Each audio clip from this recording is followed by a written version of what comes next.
welcome to Currumbin Wildlife Sanctuary. My name is Alice, and this afternoon I'm going to take you on a little bit of a guided boardwalk tour, and we're going to learn about some of the mammals that we have up here at our Lost Valley. So if you can hear my voice but you can't see me, I'm just down near the red panda, so that's obviously where I'm going to start. So we have our 4-year-old female down there at the moment. Her name is Zaya, and you can see she's tucking into her afternoon food there. She's loving that sweet potato. So red pandas, they are a solitary species. They do prefer to live by themselves. Generally they will come together to breed, and then oftentimes they will then go their separate ways. So Zaya is the only red panda we have here at Currumbin. So she has access to obviously the habitat that she's currently in, but then this habitat to my right here as well, that also is Zaya's real estate. So she's got sort of prime position up here at the Lost Valley. So obviously she's having her food at the moment, but generally where you will find Zaya, her absolute favourite spot to be, is the very top of that tree. So red pandas, they are an arboreal species, and that does mean that they like to live up nice and high in the treetops. So they're found at high altitudes in colder climates, so places like Bhutan, Myanmar, India, Nepal and parts of China. If you did get to see Zaya climb down that tree, you would have seen that she actually came down head first.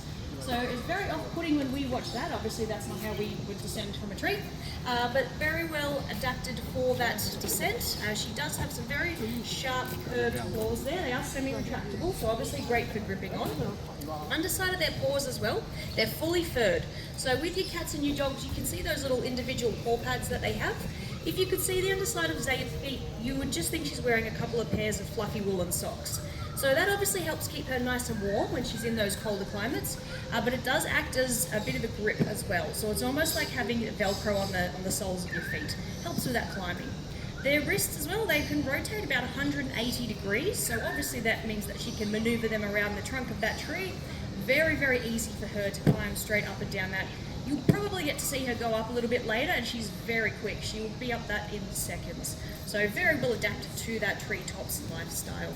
So you can see at the moment she's eating some sweet potato. In the wild, their diet is made up of about 95% bamboo. So they're a very unique species because they're actually classed as a carnivore. So they have a carnivorous digestive system and then the teeth and the claws of a carnivore, hence that classification.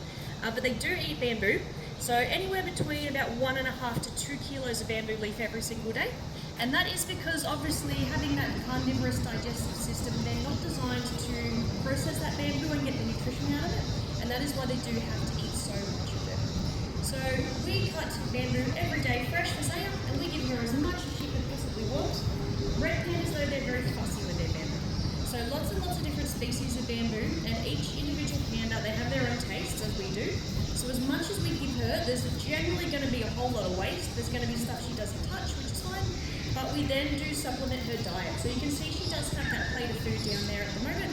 And in that is a mix of a few different vegetables, so it's different every day, keeps it nice and interesting for her. So today I think it's a mix of sweet potato, I think some zucchini in that one as well. And then she does get a specialised panda pellet and a little bit of fruit in there too. We have a bit of a zookeeper trick for the way that we feed Zaya. So what we do is we grate up some of those veggies that she doesn't enjoy as much. We soak the pellets in water, we mix it all through with the fruit, and it's kind of like trying to hide your kids' veggies in their dinner. So if we were to just present it in those individual piles, she does have a bit of a sweet tooth. She's going to eat that fruit first, she's going to fill up on it potentially, and then, you know, maybe leave some of those veggies to the side. So just a bit of a way we can try and convince her to eat everything that she does need to stay nice and healthy. So as I said, she's 4 years old. That's pretty young for a red panda. In the wild, generally they live to be around 8 years of age. In a managed care situation like this, obviously there's no predators, really good food, good health care. They can get up to around 14 years of age. We did actually have one here at Currumbin a few years ago. He got up to 19, which is very, very impressive. That is not the norm for a red panda. So obviously very good genetics, very good care. But yeah, around 8 years of age is generally what they will be getting to in the wild. So I'll just leave Zaya there to finish off her lunch and just turn around behind us here for our next residence. So these are our two capybaras. So the one that is a little bit closer to us, that's standing up, that's Jerry, and he is our male. And the one that's lying down at the moment is Elaine, and she is our female. Now capybaras, they are the world's largest rodents, and they are a semi-aquatic mammal. So they do spend the majority of their lives in and around bodies of water. So they're native to South America, that look at capybaras, you see a nice easy meal. So different species of big cats like jaguars and ocelots, there's anacondas, and caiman in the water as well. So similar to crocodiles.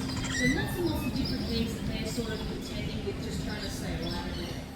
So you can see by looking at them, they don't have any sort of big, scary, sharp teeth or any big claws to defend themselves. So really what capybaras do is they rely on ways to evade their predators. They have a very unique, very interesting adaptation. It's a little bit gross. It's actually on display perfectly for us here at the moment, just down in this pool. And what they do is they actually use bodies of water as their toilet. So those green things floating in the water, that is capybara poo. And the idea behind doing this is that obviously that contains a lot of scent, and that is a way that those predators are going to try and locate the capybaras. So if they do it in the water hopefully will then move that scent away from the herd and just sort of hide the location of where they are a little bit from those predators. They can hold their breath for about 5 minutes, so generally if they feel threatened, they will try to outrun their predators. They can run about 35 kilometers an hour, which is pretty impressive. But generally what they will do is just make a beeline straight for water. They'll dive under. You can see that their eyes, their ears and their nostrils, they're on the top half of their head. So they'll get down in the water, be almost completely hidden away, but still have those really important sensors above the waterline so they can keep an eye on where those predators are. And if they do feel threatened, they will just duck right down under the waterline. So as I said earlier, they are rodents. So that means that their incisors, their teeth at the front, they are continuously growing. So throughout their entire life, those teeth, they never ever stop growing. So that means then we have to provide them with what we call chew logs. So all these logs around where they're sitting, that Elaine looks like she's about to have a nibble on, they're all things that we put in there intentionally, and they will sit and they will chew on those logs for hours and hours a day. Obviously they're nice and tough, and that helps to wear down those teeth, keeps them nice and healthy and at the length that they should be. So if they don't have access to those things to chew on, they will grow down, they can go through their lips, they can start to cross over. Obviously they're things that we don't want to happen. That then would impede their ability to eat. So very, very important that they do always have access to those logs. Now these two, they do have an encounter today at 2 o'clock. So if you are hooked on to meet Jerry and Elaine, you're just going to meet your host only the Golden Street Hut at 2 o'clock. So just turning around, we have our very next resident who's currently enjoying his lunch as well. So this is Belson, and Belson is our Lumholtz's tree kangaroo. Now Belson, he's a bit of an anomaly up here at the Lost Valley because the Lumholtz's tree kangaroo, they're actually native to Australia, and all of these other mammal species along here obviously aren't native to Australia. So there's 14 species of tree kangaroo in the world. 12 of those are native to different parts of Indonesia and Papua New Guinea, and then we do have 2 native Australian species. This particular one is found a little bit further north, so around the Atherton tablelands. They are a rainforest species, so he is arboreal, same as our red panda, lives up nice and high in the treetops, and they are a folivore, so that does mean they eat mainly leaf.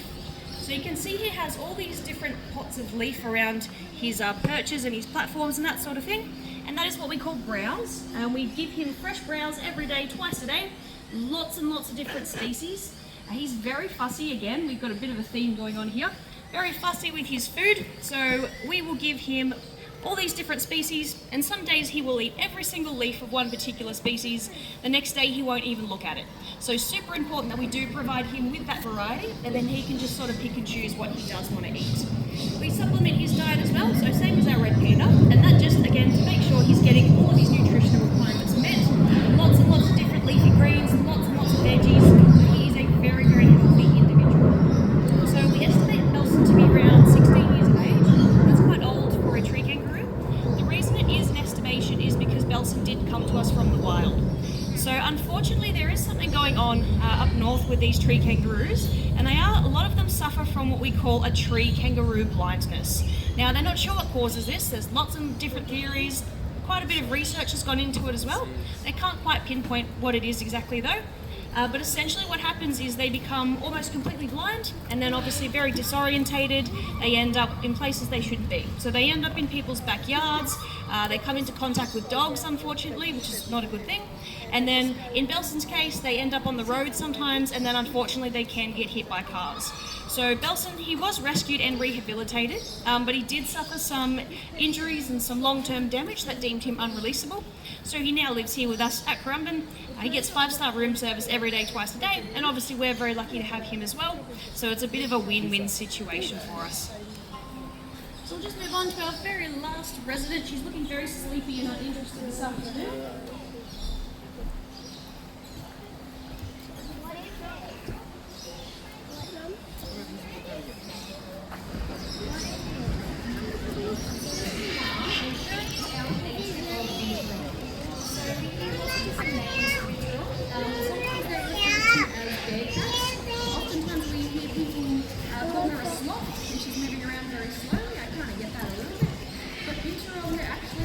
Member of the civet family. So they're native to Southeast Asia. Again, arboreal, so up nice and high is where they're comfortable. You can see she's super comfortable up there. She does have a very unique, very special adaptation though. So if you see that black long tail behind her there, that's actually a prehensile tail. So it's essentially like having a thick lip, so she can really manipulate that tail. As she moves around, she will always have the tip of that tail curled around, and that just gives her that extra stability, helps her feel nice and comfortable upright. Now she weighs about 18 kilos, and what she can do is hang down from these ropes. She still holds on with her tippy toes. The majority of that weight is on that tail. So they are a very, very strong, very muscular animal under all of that fluff. So they're native to Southeast Asia. So at the moment, it's quite hot, quite humid here on the Gold Coast. That is the sort of climate that they very much love. You wouldn't think looking at that coat that it would be very well sort of suited for that environment. You'd think she would overheat. It's actually not that dense. So it isn't designed to keep her warm. It is designed to keep the bugs off, either keeps the rain off her. So essentially it's just like having an inbuilt rain gun. Now pincher they are a solitary species. They do prefer to live alone. And they do really rely on scent to communicate with one another. It's a very interesting, very kind of weird fact about pincher. Generally at least one person's heard it. And that is that they smell like buttered popcorn. Has anyone ever heard that? One person. See? Every time. So that is very, very true. And the reason for that is that there is a compound in their feces in their urine, and it's the same compound that is released when you eat buttered popcorn, so hence the same smell.